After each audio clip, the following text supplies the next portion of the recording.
요한복음 2장 1절로 12절까지의 말씀 찾도록 하겠습니다.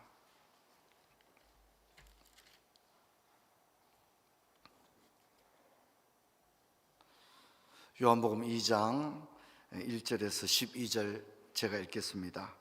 사흘째 되던 날 갈릴리 가나에 혼례가 있어 예수의 어머니도 거기 계시고 예수와 그 제자들도 혼례의 청함을 받았더니 포도주가 떨어진지라 예수의 어머니가 예수에게 이르되 저들에게 포도주가 없다 하니 예수께서 이르시되 여자여 나와 무슨 상관이 있나이까 내 때가 아직 이르지 아니하였나이다.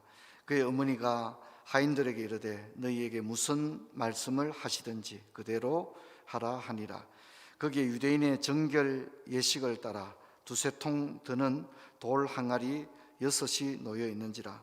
예수께서 그들에게 이르시되 항아리에 물을 채우라 하신즉 아귀까지 채우니 이제는 떠서 연회장에게 갖다 주라 하심에 갖다 주었더니 연회장은 물로 된 포도주를 맛보고도 어디서 났는지 알지 못하되 물을 떠온 하인들은 알더라. 연회장이 신랑을 불러 말하되 사람마다 먼저 좋은 포도주를 내고 취한 후에 낮은 것을 내거늘 그들은 지금까지 좋은 포도주를 두었도다 하니라. 예수께서 이 첫 표적을 갈릴리 가나에서 행하여 그의 영광을 나타내심에 제자들이 그를 믿으니라. 12절 같이 읽습니다. 그 후에 예수께서 그 어머니와 형제와 제자들과 함께 가버나움으로 내려가셨으나 거기에 여러 날 계시지는 아니하시니라. 아멘. 성도 여러분, 명절 가운데 주일을 맞았습니다. 여러분 어느 곳에서 예배하시든지 하나님께서 여러분의 예배를 받으시고 또 여러분의 복 주시기를 원합니다. 우리 요한복음을 살펴보고 있는데 요한복음은 우리가 이제 이미 좀 몇 가지 살펴본 것처럼 공간복음과는 그 전개 방식이 좀 다르다 하는 것을 여러분이 이제 좀 눈치채셨으리라 생각합니다. 이제 우리가 이제 성경을 살펴볼 때 흔히 이제 성경을 크게 두 부분으로 나눌 때가 있습니다. 요한복음이 이제 21장으로 되어 있는데 요한복음을 두 부분으로 나누면 어떻게 나눌 수 있느냐? 먼저는 1장부터 12장까지를 나눌 수가 있고요. 그 다음에 13장부터 21장을 나눌 수 있습니다. 그래서 전반부를 우리가 표적의 책이다 그렇게 얘기를 합니다. 하나님의 아들 예수 그리스도가 어떤 분인가 여러 기적이라든가 이런 것들을 통해서 보여주는 부분이 1장부터 12장입니다. 그래서 이것을 표적의 책이다 이렇게 부릅니다. 후반부는 이제 십자가를 지는 장면이죠. 그래서 이것을 영광의 책이다 그렇게 이야기합니다. 이제 우리가 이런 것들을 기억하고 요한복음을 읽으면 요한복음의 흐름을 이해하는데 분명히 도움이 되리라 그렇게 생각이 되어집니다. 전반부는 제가 표적의 책이라고 그랬죠. 그래서 이 표적의 책을 보게 되면 유대인의 제도와 절기가 많이 나옵니다. 유대인의 제도와 절기. 오늘 본문에는 유대인의 결혼이 나오고 있죠, 그죠? 그래서 1장부터 12장 사이에는 유대인의 제도, 결혼, 그다음에 예루살렘 성전, 또 예루살렘의 한 랍비, 그리고 사마리아의 우물이 나오는데 여기는 보면 유대인들은 사마리아 사람들과 상종치 않잖아요, 그죠? 이런 이야기들. 그리고 이제 5장부터 10장을 보면 안식일, 유월절, 초막절, 수전절 이런 것들이 나오고 있습니다. 그래서 전반부는 이런 유대인의 제도와 절기라든가 이런 걸 통해서 예수님이 어떤 분인가, 유대인들이 이해하고 있는 예수 그리스도가 아닌 예수님을 올바르게 소개하려고 하는 요한의 어떤 노력 이런 것들이 잘 드러나고 있다 그렇게 이야기할 수 있습니다. 요한복음 2장 우리 1절부터 12절을 읽었는데 이 본문은 여러분 일단 뭐 결혼식 가면 이 얘기 많이 하지 않습니까? 예수님도 첫 기적을 결혼 잔치에서 첫 기적을 베풀었다. 그래서 예수님이 가정을 중요시 여긴다. 뭐 이런 얘기들 여러분 다 들어보셨을 것입니다. 뭐 이제 틀린 말은 아니지만 우리가 기억해야 되는 것은 요한복음이 말하려고 하는 것은 그것과는 조금 다른 것들을 이야기하려고 한다는 거죠. 이 본문이 결혼식이 중요하다는 것을 말하려고 가나 혼인잔치 이야기를 꺼낸 것은 아니다. 여러분 그렇게 이해하면 제가 1장을 이야기할 때 요한이 어떤 의도로 이야기를 하고 있는가에 관심을 가지라고 제가 말씀했지 않습니까? 그래서 요한은 예수 그리스도가 하나님의 아들이심과 그분은 우리에게 생명을 주시는 분이라는 것을 효과적으로 설명을 하려고 하는 거예요. 그래서 1장에서도 자기 소개를 아예 안 했지 않습니까? 그죠? 그래서 모든 관심과 시선을 이 예수 그리스도에게 초점을 맞추려고 하는 거예요. 그렇기 때문에 2장에 있는 이 혼인 이야기도 결혼식이 주제가 아니에요. 우리가 오해해서는 안 됩니다. 결혼식 얘기를 하려는 것도 아니고 여기 신랑이 누구고 신부가 누구고 그런 얘기 안 나오잖아요. 그렇죠? 포커스가 어디에 있느냐 이런 것을 관심을 가지고 읽을 필요가 있습니다. 그래서 이제 우리가 2장을 보면 오늘은 2장 1절부터 12절, 다음 주는 13절부터 25절을 살펴보는데 오늘 살펴보는 것은 장소가 가나입니다. 가나 혼인잔치인데 여기서 혼인잔치보다 더 중요한 것은 돌 항아리입니다. 돌 항아리라고 하는 것이 훨씬 더 포커스가 가는 거예요. 그래서 1절부터 12절에 가장 중요한 걸 하나를 이야기하라 그러면 오히려 결혼보다는 정결 규례를 위한 돌 항아리, 여기에 오히려 포커스를 둬야 됩니다. 자, 그리고 이제 다음 주에 살펴볼 13절부터 25절은 성전이라는 것, 예루살렘 성전이라는 것, 거기에 포커스를 두고 있습니다. 그래서 이제 13절부터 25절을 보면 성전이라는 단어만으로는 5번 나옵니다. 그리고 뭐 하나님의 전이라든가 뭐 이런 식의 다른 표현들까지 이야기하면 7번 이상 성전이라는 것을 포커스를 두고 있습니다. 그래서 예수님은 유대인의 종교와 관련된 정결 예식의 돌 항아리, 또 예루살렘 성전, 예루살렘 성전에 갔더니 사람들이 막 그냥 예루살렘 성전을 장사하는 곳으로 만들어 놓은 거죠, 그죠? 그래서 예수님께서 예루살렘 성전을 정화하는 그런 장면을 볼 수가 있거든요.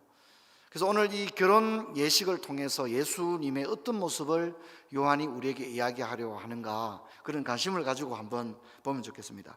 먼저 2장 1절부터 보면 여기 이제 혼인잔치에 초대받은 사람들의 명단이 나오고 있습니다. 근데 이 명단에 예수님이 1번이 아닙니다. 누구죠? 예수님의 어머니도 거기 계시고부터 시작합니다. 그렇죠? 그 다음에 예수님과 그의 제자들도 청함을 받았더라, 그렇게 이야기합니다. 예수님의 어머니와 예수님과 제자들이 초청을 받은 게 아니라 예수의 어머니는 거기 계시고, 거기 계시다는 말은 이 혼인 예식에 상당한 역할을 하고 있는 것으로 보여집니다. 그리고 예수님과 제자들은 초청을 받은 그런 상태에 있습니다. 또 3절에 보면 포도주가 떨어졌는데 예수님의 어머니가 나옵니다. 사실 단순한 하객이라면 포도주가 떨어졌는지 안 떨어졌는지 알 수도 없어요. 그렇지 않습니까? 그런데 포도주가 떨어진 것에 대해서 알고 있고 거기에 대해서 어떤 대책을 세우려고 하는 걸 봐서는 예수님의 어머니가 이 결혼 예식과 어떤 연관이 있는 것 같아요. 그리고 5절에 보면 예수님의 어머니가 하인들에게 지시를 하고 있어요. 그렇죠? 예수님이 어떻게 시키든지 그대로 해라, 이렇게 지시를 하는 것을 볼 수가 있습니다. 이로 보아서 예수님은 단순한 하객이 아닌, 연회장은 아니지만 아마 친척과 같은 그런 관계에 있지 않느냐, 이렇게 생각이 되어집니다. 유대인의 혼인 잔치는 일주일간 계속되는데 중간에 포도주가 떨어져 버렸습니다. 포도주가 떨어진 것은 굉장히 좀 중요한 문제입니다. 유대인들은 결혼을 굉장히 공적인 것으로 생각을 했습니다. 공적인 것으로. 그래서 사람들을 다 초대하고 공개적인 결혼인데 이것은 그 사람들의 명예와 굉장히 관련이 있었습니다. 그래서 대접이 시원치 않다는 것은 뭐 그럴 수도 있지가 아니라 도저히 견딜 수 없는 일 중에 하나였다는 거죠. 결혼하는 사람들에게도 명예롭지 못한 일이었고 초청을 받은 하객들은 제대로 정당한 대접을 받지 못한 것, 이런 것이 되기 때문에 상당한 문제를 일으킬 정도의 그런 문제였습니다. 뭐 우리가 흔히 하는 말로 이해하고 넘어갈 수 있는 그런 일이 아니었다는 거죠. 그 사람들의 생각 속에는 혼인이라고 하는 것은 너무나도 중요한 일이기 때문에 결혼하는 사람들과 초청받은 하객들이 일주일 동안 그들에게 대접을 받는 그 모든 것들은 굉장히 공적인 일이었다는 거죠. 그래서 중간에 포도주가 떨어진 것은 이 결혼잔치가 매우 불명예스러운 결혼이 되어버리고, 또 초청받은 하객들에게도 이것은 받아들일 수 없는 차원의 일이었기 때문에 긴급한 조치가 필요로 했습니다. 이제 3절을 보면 예수님의 어머니가 예수님에게 이제 이것을 말할 때는 어떤 도움을 좀 받기를 원하는 그런 뉘앙스를 가지고 있죠. 근데 여기에 예수님은 좀 여자여 이렇게 말한, 어머니라고 말한 게 아니거든요. 이게 여자여라고 말해요. 여자여라고 말하는 것은 예수님이 굉장히 모자 관계 속에서의 대화가 아니에요. 이것은 여러분 여기서 이해해야 되는 것은 여자여 나와 무슨 상관이 있습니까 하는 것은 어머니와 아들의 차원의 대화가 아닙니다. 이것은 굉장히 공적인 차원의 대화를 하고 있습니다. 아들이 재판장이고 어머니가 피고로 와 있다 그러면 어머니라고 할 수 없죠. 그렇죠? 그렇지 않습니까? 아들이 판사인데 어머니가 피고인석에 앉아 있습니다. 그러면 어머니 이렇게 할 수 없잖아요. 그렇죠? 피고라고 얘기해야 되잖아요.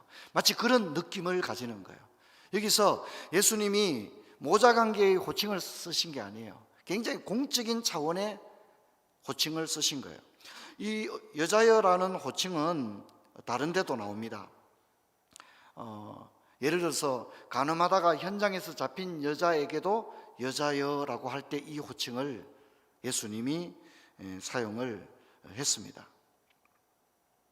그리고 예수님은 아직 내 때가 아니다 이렇게 얘기했는데, 여기서 마리아의 이해와 예수님의 이해가 조금 다르다는 걸 알 수 있어요. 마리아는 모자 관계 속에서 예수님은 기적을 행할 능력이 있으니까 어머니로서 이제 아들 좀 도와달라 이런 차원의 얘기를 한 거예요. 조금 사적인 경향이 있죠. 그러니까 예수님은 능력이 있잖아요. 그렇죠? 근데 예수님의 능력을, 여러분, 그런데 예수님의 능력은 사사로운 데 사용하기 위한 능력입니까? 아니면 우리를 구원하기 위해 사용되어야만 할 능력입니까? 여러분 어떻죠? 명절이지만 좀 도와주셔야 됩니다. 제가 오늘 찬송부터 막 이상하게 부르고 이래가지고 지금 정신이 없습니다. 그러니까 예수님의 능력이 있는데 그 능력은 뭐 아무렇게나 막 써도 되는 능력이 아니라, 그렇죠? 이 능력이라고 하는 것은 우리를 구원하기 위해 공적으로 사용되어야 될 능력이에요. 예수님의 능력을 사적으로 막 이렇게 쓰신 게 아니에요. 예수님이 이제 그런 얘기죠. 여자여, 이 일이 나와 무슨 상관이 있습니까? 지금 포도주가 떨어졌는데, 물론 어머니가 그걸 해결하고 싶어 한다는 걸 내가 알지만 그것과 내 능력을 사용하는 것은 어떻게 해요? 이건 좀 차원이 다른 이야기입니다. 왜냐하면 더군다나 나는 아직 내 때가 이르지 않았습니다. 이런 얘기를 하셨어요. 이제 여기 때라는 말이 굉장히 중요한데, 요한복음을 읽다 보면 때라는 말이 많이 나옵니다. 한번 찾아봅시다. 아직 내 때가 이르지 않았다는 얘기를 했는데 5장 28절 한번 가볼까요?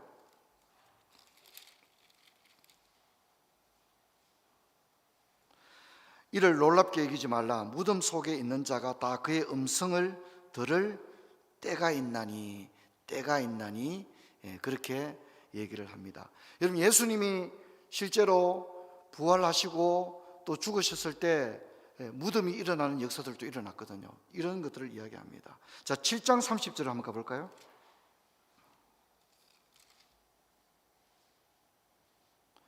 그들이 예수를 잡고자 하나 손을 대는 자가 없으니 이는 그의 때가 아직 이르지 아니했다. 계속 이 때를 얘기합니다. 자, 12장 23절로 가볼까요?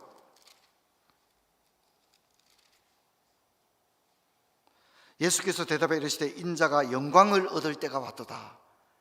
인자가 영광을 얻을 때가 왔도다. 이 때는 뭡니까? 예수님 죽는 때를 말합니다. 예수님이 지금 계속 내 때라고 말하는 것은 십자가를 염두에 두고 계속 얘기를 하고 있는 거예요. 자, 그리고 13장 1절 한번 볼까요? 유월절 전에 예수께서 자기가 세상을 떠나 아버지께로 돌아갈 때가 이른 줄 아시고 이렇게 얘기하죠. 그래서 여러분 1장에서 세례 요한이 예수님을 보고 말했습니까? 보라, 세상 죄를 지고 가는 하나님의 어린 양이로다. 그래서 예수님은 자신이 우리를 구원하기 위해서 십자가를 지시게 될 그 때를 생각하고 있는 것입니다. 여러분, 예수님은 얼마든지 기적을 베풀고 자신을 드러낼 수가 있었지만 그분은 자신이 생명을 주기 위해 십자가에서 하나님의 어린 양으로 대속의 죽음을 죽는 그 때를 늘 염두에 두고 계신 거죠. 그래서 예수님이 지금 공생의 첫 주간이잖아요. 그렇죠? 지금 공생의 첫 주간을 시작했는데 예수님은 40일 금식을 끝내고 첫 주간을 시작하실 때에 이제 우리를 위해서 자신을 바치는 것을 처음부터 염두에 두고 계셨다는 겁니다. 그러니까 그분은 포도주를 능히 만드실 수 있지만 그분이 우리에게 주려고 하는 것은 포도주가 전부가 아니라 포도주보다 훨씬 더 중요한 생명을 우리에게 주시는 분이신 줄로 믿습니다. 예, 그건 거예요.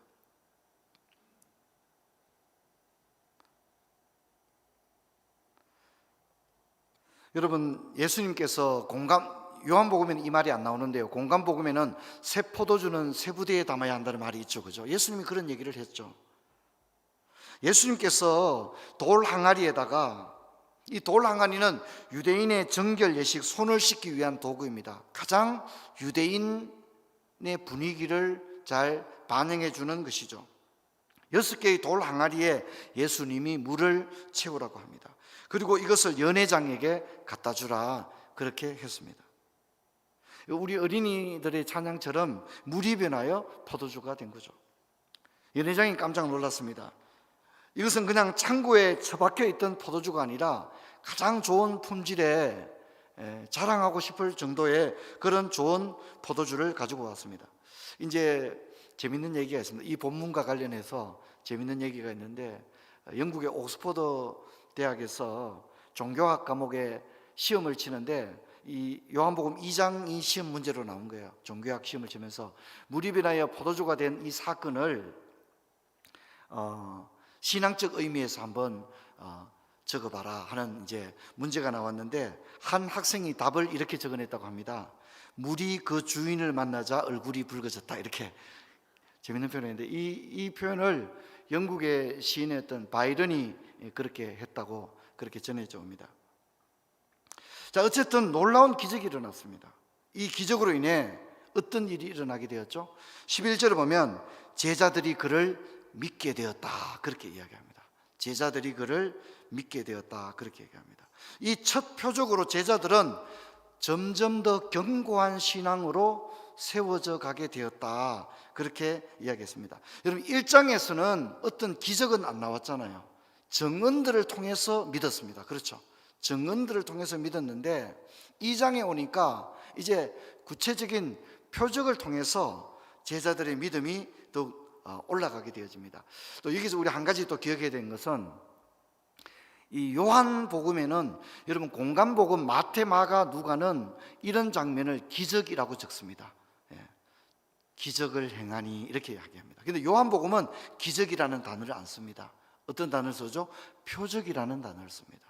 표적이라는 단어를 씁니다. 여러분, 이제 성경을 읽다가 지금 제가 말씀드린 것을 딱 기억하고 실제로 그런가 한번 이렇게 읽어보시기 바랍니다. 읽을 때, 공관복음에는 다 이런 사건을 기적이라는 단어를 쓰고, 요한복음은 기적이라는 단어를 의도적으로 쓰지 않습니다. 표적이라는 단어를 씁니다. 기적과 표적이 뭐가 다르죠? 기적은 일반적으로 어떤 놀라운 일, 그렇죠? 놀라운 일, 그리고 힘과 권능, 그런 것들을 나타낼 때 기적을 베풀었다, 그렇게 얘기합니다. 근데 표적은 거기에 포커스를 두는 게 아닙니다. 계시, 드러나게 되었다, 이것이 하나의 징표가 되었다, 이것이 하나의 어떤 매우 중요한 것이 이 일로 인해서 실상이 드러나게 되었다, 감추은 것이 드러나게 되었다, 이제 이런 것에 포커스를 두는 것이 표적입니다. 그래서 요한은 기적이라는 단어보다는 표적이라는 단어로 계속해서 이야기를 전개해 나갑니다. 우리가 지난주에 살펴본 것처럼 나다나엘에게 뭐라고 합니까? 더 큰 일을 보리라. 그게 뭐죠? 오늘 첫 표적에서 나타난 거예요. 나다나엘이 무화과나무 아래 있을 때 내가 너를 봤다 하니까 깜짝 놀랐잖아요. 근데 뭐라 합니까? 내가 무화과나무 아래 있을 때 너를 보았다 함으로 믿느냐?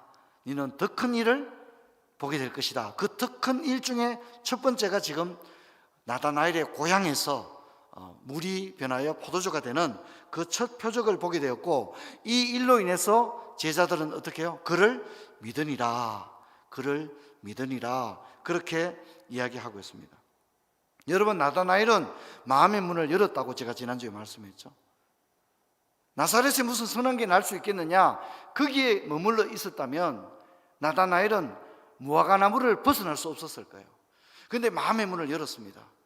그는 지금 어떤 선입견을 가지고 있었지만 그 선입견을 뛰어넘어서 와보라, 이런 친구의 초청을 받아서 주님께 나왔고 주님을 만났고, 그랬을 때 그에게는 더 놀라운 세계가 열리게 되었다는 겁니다. 그리고 이제 제자들은 표적을 보면서 그들의 믿음은 성장하고 있습니다. 표적을 볼 때 제자들은 그리스도의 영광을 보았습니다. 이것은 도무지 일어날 수 없는 일이었거든요. 하나님이 아니고서는 할 수 없는 일이었습니다. 그래서 제자들이 믿으니라, 믿음이 견고해졌습니다. 여러분, 예수님은 혼인잔치에 참여했습니다. 이것은 예수님이 결코 반사회적인 인물이 아니라는 것을 말해줍니다. 여러분, 우리는 이 본문에서 오늘 말씀 참 은혜롭더라, 포도주를 마셔도 된다는 결론에 도달했다, 이렇게 이제 우리는 이 본문을 사사롭게 사용해서는 안 됩니다. 이 본문이 말하고자 하는 것은 그런 데 있는 것이 아니기 때문이죠. 그리고 예수님은 결혼을 중요시 여긴다, 그러니 너들도 빨리 결혼 좀 해라, 이렇게 이제 이 본문을 이용해서는 안 됩니다. 이 본문이 말하려고 하는 포커스는 거기에 있지 않기 때문이죠. 오히려 유대인의 배경 속에서 예수님이 어떤 분인가를 요한은 효과적으로 드러내려고 합니다. 자, 제가 주목해야 될 부분은 돌 항아리라고 제가 말씀했죠. 돌 항아리는 새로운 것으로 채워졌습니다. 지금까지 이 돌 항아리는 손을 씻는 것, 유대인들은 손을 늘 씻었지 않습니까? 정결, 손을 씻지 않으면 부정한 겁니다. 반드시 손을 씻어야 됩니다. 그래서 돌 항아리는 정결 규례를 위해서 필요했던 것입니다. 하지만 이 정결 규례의 그릇은 이제 전혀 새로운 것으로 채워졌습니다. 예수님의 새 포도주로 채워졌습니다. 이것은 예수님이 오심으로 기존의 낡은 유대교의 종교가 새롭게 갱신될 것이라고 하는 것을 보여주는 것입니다. 한 번도 이 돌 항아리에는 물이 아닌 다른 것이 채워져 본 적이 없었습니다. 하지만 주님이 오심으로 말미암아 유대의 종교가, 기독교 신앙이 새로운 것으로 변모될 것이라고 하는 것을 보여주는 것입니다. 그리고 우리가 이제 다음 주에 살펴보게 되면 성전에 사람들이 장사를 할 때 이 성전은 장사하는 곳이 아니라 만민의 기도하는 집이 되어야 될 것이다, 그렇게 하심으로써 전혀 변화되지 않고 있는 이 유대교의 종교 시스템을 새롭게 갱신하는, 교회가 교회다워지는, 할렐루야, 주님이 지금 그런 얘기를 하고 있는 겁니다. 그러므로 나다나엘의 전통적인 선입견, 나사렛에 무슨 선한 것이 날 수 있겠느냐는 것에서 빠져나왔을 때 나다나엘과 그의 제자들은 더 크고 놀라운 일을 보게 되었습니다. 우리도 예수님을 만나면 우리의 모든 것, 특히 우리의 습관적인 신앙생활, 늘 정결 규례를 따라 돌 항아리에서 손을 씻던 그런 정결 규례에서, 습관적인 정결 규례에서 이 돌 항아리에 새 포도주가 채워졌던 것처럼 우리가 마음의 문을 열고 주님에게 나아가게 되면, 여러분, 우리의 찬송과 기도와 예배에도 일대 놀라운 혁신이 일어나게 될 줄로 믿습니다. 신앙생활이 새로워져야 됩니다. 그럴 때 믿음도 더욱 견고하게 됩니다. 주님은 이 가나에서의 표적처럼 마음의 문을 열고 주님을 열망하는 제자들에게 오늘 이 시대에도 새로운 표적을 통하여 우리의 믿음을 더욱 견고케 하실 줄로 믿습니다. 그래서 여러분, 예수님이 자신을 드러내는 거죠. 나다나엘에게 더 큰 것을 보게 될 것이다. 그래서 여러분, 요한복음 14장 21절에 이렇게 얘기합니다. 나의 계명을 가지고 지키는 자라야 나를 사랑하는 자니 나를 사랑하는 자는 내 아버지께 사랑을 받을 것이요 나도 그를 사랑하여 뭐라고 하죠? 그에게 나를 나타내리라. 더 큰 일을 보리라. 그에게 나를 나타내리라. 주님은 지금 우리들에게 우리의 돌 항아리에 물이 아닌 새로운 것으로, 새 포도주로 채워주기를 원하시는 겁니다. 우리가 마음의 문을 열고 그분에게 나가면 더 큰 일을 보리라. 크고 놀라운 일을 보리라. 너에게 나를 나타내리라. 할렐루야. 너에게 나를 나타내리라. 아멘. 중요합니다. 종교가 하나의 이론이 아니라 너에게 나를 나타내리라. 과연 하나님이 살아계심을 우리에게 드러내기를 원한다고 했습니다. 여러분, 저와 여러분에게 이제 우리가 요한복음 살펴보고 있는데요, 그냥 요한복음 다 아는 얘기가 아니라 이 요한복음에 일어난 이 일이, 나다나엘에게 일어났던 이 일이 저와 여러분에게도 일어나기를 주의 이름으로 축원합니다. 내 삶 속에서, 내 직장 속에서 깨닫는 거죠. 다 아는 거죠. 연회장은 이 포도주가 어디서 나온지 알지 못했지만 예수의 어머니와 하인들은 알더라고 얘기하잖아요. 그죠? 제자들도 현장에 있었기 때문에 이것을 알았던 것 같아요. 그래서 제자들이 그의 영광을 볼 때 그를 믿으니라 그랬거든요.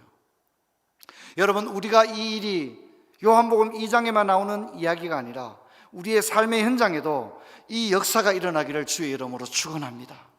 주님은 분명히 말했습니다. 너에게 나를 나타내리라. 나의 계명을 지키는 자에게는, 그런 사람은 아버지의 사랑을 받을 뿐만 아니라 나도 그를 사랑하여 그에게 나를 나타내리라. 그렇게, 얼마나 가슴 설레는 일입니까? 여러분 하시는 사업에 그분이 나타나면 어떻게 되겠어요? 물이 변하여 포도주가 된 것과 같은 그분이 자신의 영광을 드러내기를 원하는 일이 내 사업과 내 직장과 내가 맡은 어떤 프로젝트 가운데 그분이 물이 변하여 포도주가 된 것과 같은 그분의 영광을, 그 첫 표적을 나에게 행하시게 될 때 여러분, 우리는 믿을 수밖에 없고 영광을 돌릴 수밖에 없는 줄로 믿습니다. 할렐루야. 얼마나 놀라운 일입니까?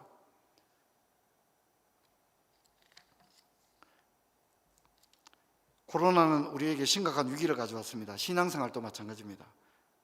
저는 현장 예배냐 가정 예배냐 그런 얘기를 하려는 게 아닙니다. 우리는 예기치 않은 환경 가운데 내 신앙이 어떤가를 돌아봐야 됩니다. 코로나 상황에서 내 신앙은 어떤 신앙인가 돌아보라는 것입니다.